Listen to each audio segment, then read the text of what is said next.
قال اللہ تبارک و تعالی فی القرآن المجید والفرقان الحمید۔ قرآن مجید فرقان حمید کی 10ویں پارے کی سورت توبہ، جس کی آیت نمبر 25 کا کچھ حصہ کل آپ نے سماعت فرمایا تھا۔ اللہ تعالیٰ ارشاد فرماتا ہے لقد ناصرکم اللہ فی مواطن کثیرہ، بے شک اللہ پاک نے تمہاری مدد فرمائی تھی بہت سے مقامات پر، یعنی بہت سے جنگی میدانوں میں۔ ان میں سے ایک جنگی میدان کا ذکر کرتے ہوئے اللہ پاک نے فرمایا وَيَوْمَ حُنَيْنٍ، اور حنین کے دن بھی اللہ پاک نے تمہاری مدد فرمائی تھی۔ حنین ایک مقام ہے، مکہ المکرمہ سے طائف کی طرف جائیں تو مکے سے کچھ میلوں کے فاصلے پر ایک مقام ہے جس کا نام ہے مقام حنین، اور وہاں 2 قبیلے تھے جو کہ بڑے تیر اندازی کے ماہر تھے۔ حضور نبی کریم علیہ السلام نے فتح مکہ کے بعد اپنے صحابہ کرام کو لیا، جو کہ تقریباً 10,000 صحابہ کرام تھے، اور 2,000 صحابہ کرام آگے پیچھے چلتے وقت ساتھ اور مل گئے۔ 12,000 صحابہ کرام کا لشکر ساتھ لے کر نبی پاک علیہ السلام نے فتح مکہ کے کچھ عرصے کے بعد میدان حنین کا رخ کیا۔ وہاں کے جو کفار تھے ان کے ساتھ جہاد کے لیے حضور علیہ السلام نے صحابہ کرام تیار کر کے چل پڑے۔ یہ 12,000 کا جو لشکر تھا، انہوں نے جا کر دیکھا کہ کفار جو تھے وہ 4,000 تھے، مسلمان 12,000 تھے اور کفار تقریباً 4,000 کے آگے پیچھے تھے۔ تو مسلمانوں نے جب دیکھا کہ ہم 12,000 ہیں اور یہ تقریباً 4,000 ہیں، تو کسی نے غلط فہمی میں کہہ دیا یا کسی کے منہ سے سہون نکل گیا انہوں نے ہمارے ساتھ مقابلہ کیا کرنا ہے، ہم تو 12,000 کا لشکر ہے اور یہ 4,000 ہے، 4,000 کفار 12,000 مسلمانوں کے ساتھ کیا مقابلہ کر سکتے ہیں، جبکہ ہمارے پاس اسلحہ بھی موجود ہے، جنگی ساز و سامان بھی موجود ہے۔ یہ کسی نے کہہ دیا تھا مسلمانوں میں۔ اللہ کی ذات بابرکات کو یہ چیز پسند نہ آئی، کیونکہ مان کرنا، فخر کرنا، غرور کرنا، تکبر کرنا یہ اللہ پاک کو ناپسند ہے۔ انہوں نے اپنے اسلحے پر اور اپنی طاقت پر اور اپنی افرادی قوت پر مان کیا، تو اللہ تعالیٰ نے ارشاد فرمایا کہ بے شک بہت سے جنگی میدانوں میں اللہ پاک نے تمہاری امداد فرمائی تھی، اور یوم حنین کے موقع پر بھی، حنین کے دن بھی تمہاری مدد کی تھی۔ میدان حنین میں اذ اعجبتکم کثرتکم، جب کہ تمہاری کثرت نے تمہیں گھمنڈ میں ڈال دیا تھا۔ میدان حنین کے موقع پر تمہاری کثرت نے، تمہاری طاقت نے تمہیں گھمنڈ میں ڈال دیا تھا۔ فلم تغنی عنکم شیئا، پھر تمہاری کثرت تمہیں کام نہ آئی، تمہاری طاقت تمہیں کام نہ آئی۔ وضاقت علیکم الارض بما رحبت، اور تمہارے لیے اس میدان حنین کی جو زمین تھی وہ تمہارے لیے تنگ ہو گئی وسیع ہونے کے باوجود۔ جب مسلمانوں میں سے کسی نے اپنی طاقت پر اور اپنی افرادی قوت پر یہ مان کیا، یہ فخر کیا، تو نتیجہ کیا نکلا یہ مان، یہ غرور اور یہ تکبر میدان جہاد میں جنگ کرتے وقت آگے آ گیا۔ نتیجہ یہ نکلا کہ وہ جو دو قبیلے تھے وہ تیر اندازی کے بڑے ماہر تھے، انہوں نے اتنے تیر برسائے کہ تیروں کی بارش برسا کے مسلمانوں کو تتر بتر کر دیا، منتشر کر دیا۔ کوئی ادھر بھاگ گیا، کوئی ادھر بھاگ گیا، سوائے چند مسلمانوں کے۔ نبی کریم علیہ الصلوۃ والسلام اس وقت اپنی سواری پر سوار تھے اور حضور علیہ الصلوۃ والسلام میدان جہاد میں خود تشریف فرما ہے، اور آپ ارشاد فرما رہے ہیں طالب میں نبی ہوں اور میں جھوٹا نہیں ہوں، میں سچا ہوں، اور عبد المطلب کی اولاد میں سے ہوں، تو آؤ میرے ساتھ مقابلہ کرو۔ روایات میں آتا ہے کہ نبی کریم علیہ الصلوۃ والسلام کی شجاعت اور آپ کی بہادری، آپ کی شہ زوری اور آپ کی جرأت مندی اس وقت ظاہر ہوئی تھی۔ یہ آپ کا ایک معجزہ تھا کہ حضور علیہ الصلوۃ والسلام کی جرأت مندی اور آپ کی شہ زوری اور آپ کی دلیری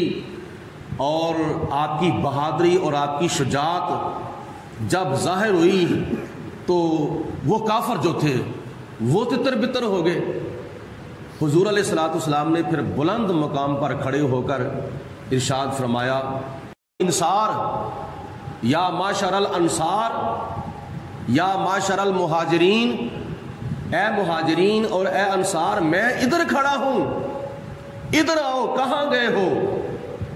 یہ نبی پاک علیہ الصلوۃ والسلام نے جب پکارا انصار کو اور مہاجرین کو، تو انہوں نے دیکھا کہ میدان جہاد کے اندر جتنے بھی کافر ہیں وہ نبی کریم علیہ الصلوۃ والسلام کی شجاعت اور آپ کی بہادری اور حضور علیہ السلام کی جرأت مندی کی وجہ سے وہ سارے کے سارے تتر بتر ہو گئے ہیں۔ تو یہ جتنے بھی مسلمان آگے پیچھے منتشر ہوئے تھے، اپنے غرور اور تکبر والی بات کرنے کی وجہ سے اپنے اوپر مان اور فخر کرتے ہوئے جو آگے پیچھے ہوئے تھے، وہ سارے کے سارے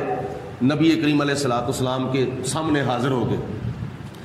اللہ کی ذات بابرکات نے اس میدان جہاد کے اندر شکست کو مسلمانوں کے حق میں فتح کے اندر تبدیل فرما دیا تھا، اور یہ جو تتر بتر ہوئے تھے مسلمان یا آگے پیچھے یا منتشر ہوئے تھے، یہ کچھ افراد کے کہنے کی وجہ سے اللہ پاک نے ان کو سبق دیا کہ جتنا مرضی تم طاقتور ہو جاؤ لیکن اپنی قوت کے اوپر مان نہیں کرنا چاہیے، اللہ پاک کا شکر ادا کرنا چاہیے، اور اپنے اوپر فخر اور مان اور تکبر اور غرور نہیں کرنا چاہیے۔ یہ نظریہ اور یہ عمل چونکہ اللہ پاک کی ذات بابرکات کو ناپسند ہے، اللہ کی بارگاہ میں عاجزی انکساری پسند ہے، تو اللہ پاک کی ذات بابرکات نے ارشاد فرمایا، اذ اعجبتکم کثرتکم، جب تمہاری کثرت نے تمہیں گھمنڈ میں ڈال دیا تھا، فلم تغنی عنکم شیئا، پھر تمہاری کثرت جو تھی وہ تمہارے کام نہ آئی، وضاقت علیکم الارض، اور تمہارے اوپر زمین تنگ کر دی گئی تھی، وسیع ہونے کے باوجود چاروں طرف کافروں نے جب گھیرا ڈال دیا تھا تو پھر ان کو کسی طرف جانے کے لیے راستہ نہیں مل رہا تھا، بما رحبت، وسیع ہونے کے باوجود زمین تمہارے اوپر تنگ ہو گئی، ثم ولیتم مدبرین، پھر تم پیٹھ پھیر کے پھر گئے تھے، ثم انزل اللہ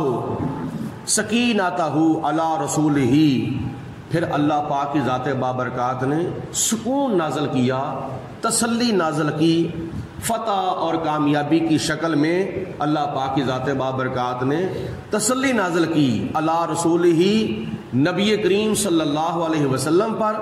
وعلی المؤمنین، اور مومنوں پر، مسلمانوں پر اللہ پاک کی ذات بابرکات نے اطمینان نازل کیا، تسلی نازل کی، سکون نازل کیا،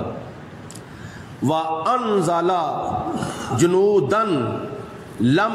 تَرَوْنَهَا، پھر اللہ پاک کی ذات بابرکات نے ایسے ایسے لشکر نازل کیے جن کو تم نہیں دیکھتے تھے۔ تمہیں جو نظر نہیں آتے تھے وہ لشکر اللہ پاک کی ذات نے تمہاری مدد کے لیے بھیجے تھے۔ وہ کون تھے؟ اللہ کے فرشتے جو کسی کو نظر نہیں آتے تھے۔ وَعَذَابَ الَّذِينَ كَفَرُوا، اور کافروں کے اوپر اللہ پاک کی ذات نے عذاب نازل کیا، یعنی مسلمانوں کے ہاتھوں پھر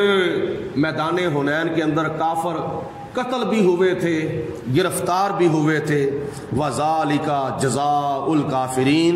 اور یہ کافروں کی یہی جزا ہے، ان کا یہی علاج ہے۔ ثُمَّ يَتُوبُ اللَّهُ مِن بَعْدِ ذَلِكَ عَلَى مَن يَشَاءُ، پھر اللہ پاک کی ذات نے جس کے اوپر چاہا رجوع فرمایا اپنی رحمت کے ساتھ، یعنی ان کی توبہ قبول فرمائی، ان کی استغفار اللہ پاک نے قبول فرمائی صحابہ کرام کی، جنہوں نے غلط فہمی میں یہ کہہ دیا تھا ہم تو 12,000 کا لشکر ہے، یہ تو 4,000 کا لشکر ہے، انہوں نے ہمارے ساتھ کیا مقابلہ کرنا ہے، ہمارے پاس تو افرادی قوت بھی ہے، ہمارے پاس تو اسلحے کی طاقت بھی ہے۔ انہوں نے پھر توبہ کی اللہ کی بارگاہ میں، تو خدا کی ذات بابرکات نے ان کی توبہ قبول فرمائی۔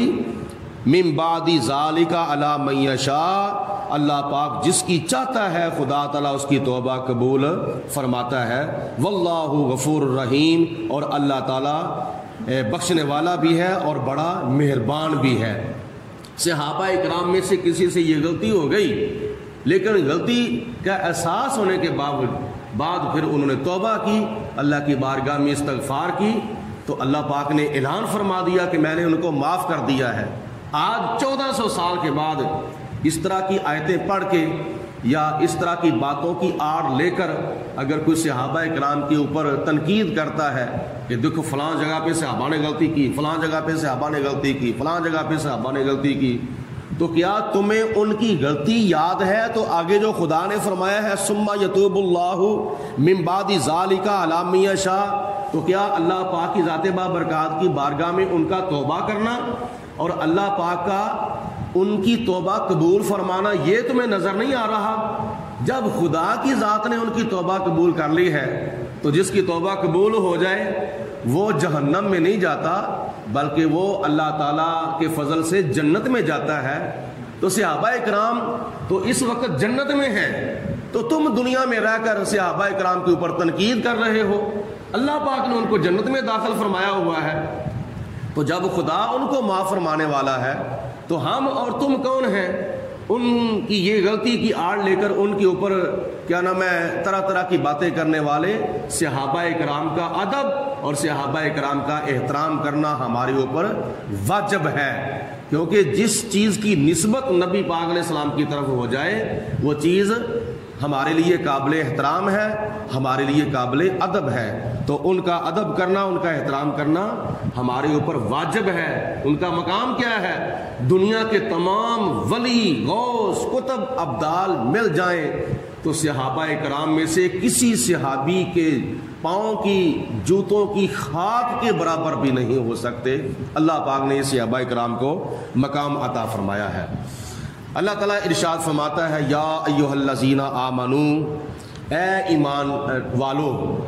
انما المشرکون نجس، بے شک مشرک پلید ہیں، فلا تقربوا المسجد الحرام، تو مشرکوں کو مسجد حرام کے قریب بھی نہیں بھٹکنا چاہیے۔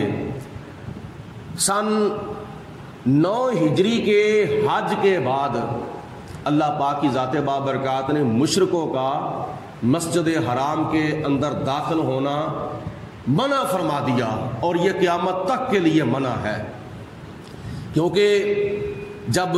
8 ہجری 9 ہجری کا حج ہوا تھا تو اس حج کے اندر مسلمانوں نے حج تو کیا لیکن اس کے اندر مشرکین بھی شامل تھے، تو اللہ پاک کی ذات بابرکات نے ارشاد فرمایا من بعد یا ایھا الذین آمنو، اے ایمان والو، انما المشرکون نجس، مشرک پلید ہیں، تو ان کے عقائد پلید ہونے کی وجہ سے فلا تقربوا المسجد الحرام، ان کو مسجد حرام کے اندر داخل ہونا تو درکنار مسجد حرام کے قریب بھی نہیں ان کو آنے دینا، دور دور رکھو۔ بعد عامہم ھذا، اس دن کے بعد، وہ دن کون سا تھا؟ وہ 9 ہجری کے حج کا دن تھا۔ اس کے بعد ان کا مکہ شریف کے اندر مسجد حرام کے قریب جانا بھی ممنوع قرار دیا گیا تھا۔ اے ایمان والو، اگر تمہیں خوف ہے، وَإِنْ خِفْتُمْ عَيْلَةً، اگر تمہیں خوف ہے کس کا؟ تنگ دستی کا، کیونکہ جب یہ لوگ آتے تھے تو خرید و فروخت کرتے تھے، مسلمانوں کو فائدہ ہوتا تھا، کاروبار کے اندر کچھ چیزیں فروخت ہوتی تھی، کو بیچی جاتی تھیں، جس کا نتیجہ یہ نکلتا تھا مکے والوں کو بڑا فائدہ ہوتا تھا اور تجارت کے اندر بہت ہی فائدہ ہوتا تھا۔ یعنی ایسے کر لو کہ حج کے دوران بہت ہی ان کی کمائی کا ذریعہ اور سبب تھا۔ تو اللہ پاک نے فرمایا کہ اگر تمہیں اس چیز کا خطرہ ہے کہ اگر ہم مشرکوں کو اپنی پاک سرزمین سے کیا نام ہے گیٹ آؤٹ کر دیں گے، باہر نکال دیں گے، تو پھر ہمارے اوپر تنگ دستی کا بھوت سوار ہو جائے گا، ہم محتاج ہو جائیں گے۔ وَإِنْ خِفْتُمْ عَيْلَةً، اگر تمہیں تنگ دستی کا اور محتاجی کا خطرہ ہے، فَسَوْفَ يُغْنِيكُمُ اللَّهُ مِنْ فَضْلِهِ، تو تمہیں پریشان ہونے کی ضرورت نہیں، تم خدا پر توکل کرو، اللہ پاک تمہیں غنی کر دے گا اپنے فضل سے۔ فَسَوْفَ يُغْنِيكُمُ اللَّهُ مِنْ فَضْلِهِ انشاء، اگر تم اللہ پاک پر بھروسہ کرو تو تمہیں اللہ تعالیٰ ان سے بے نیاز کر دے گا، تمہیں غنی کر دے گا۔ یہ صرف اور صرف خدا کے اوپر بھروسہ کرنے کی ضرورت ہے، ورنہ اگر آج ہم اپنی پاکستان کی سرزمین سے فرانس کے سفیر کو نکال دیں تو مسلمانوں کو، پاکستانیوں کو کسی قسم کی کمی نہیں آ سکتی، کیونکہ انہوں نے ہمارے پیارے نبی کی توہین کی ہے،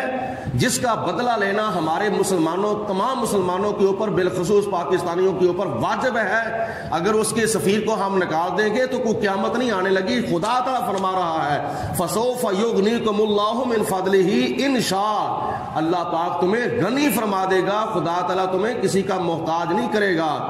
اگر اللہ تعالیٰ کی ذات نے چاہا تو خدا چاہے گا کب؟ جب ہمارا خدا کے اوپر مکمل طور پر بھروسہ ہوگا۔ ان اللہ علیم حکیم، بے شک اللہ تعالیٰ بے حد جاننے والا بھی ہے اور بے حد حکمتوں والا بھی ہے۔ وآخر دعوانا ان الحمد للہ رب العالمین۔ الصلاۃ والسلام علیک یا سیدی یا رسول اللہ وعلی آلک و صحابہ یا سیدی یا حبیب اللہ۔